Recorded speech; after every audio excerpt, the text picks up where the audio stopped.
The Supreme Court has invoked its extraordinary powers to order the liquidation of Jet Airways in view of the peculiar and alarming circumstances that the resolution plan has not been implemented for 5 years. The court has set aside NCLAT order which allowed the cash-strapped Jet Airways ownership transfer to the successful resolution applicant, which is the SRA, without complete payment in accordance with the resolution plan. Vishnu Shom has this report.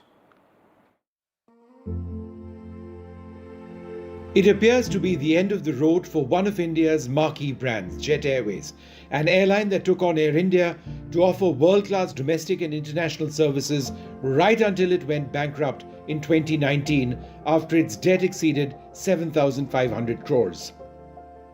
5 years after a plan was put in place to restore the airline with new owners, the Supreme Court made it clear the non-implementation of the resolution plan was peculiar and alarming, and that the entity taking over Jet would be liquidated. An amount of 200 crores infused by the consortium stands forfeited. What's more, lenders and creditors can encash an amount of 150 crores furnished by the consortium as a performance bank guarantee.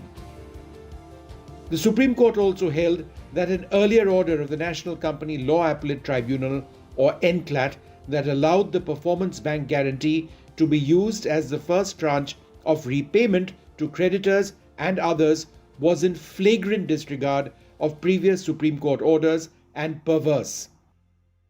Jet Airways could not fly again after the Calroc Jalan consortium, which had conditional rights to take over the airline, could not pay 350 crores in the first tranche of its payment as agreed upon. These were part of dues owed to personnel who lost their jobs, to lenders and creditors and banks. The consortium was to eventually invest 4,883 crores into the airline to make it soar again, a dream that remains just that, a dream. Vishnu Shom for NDTV.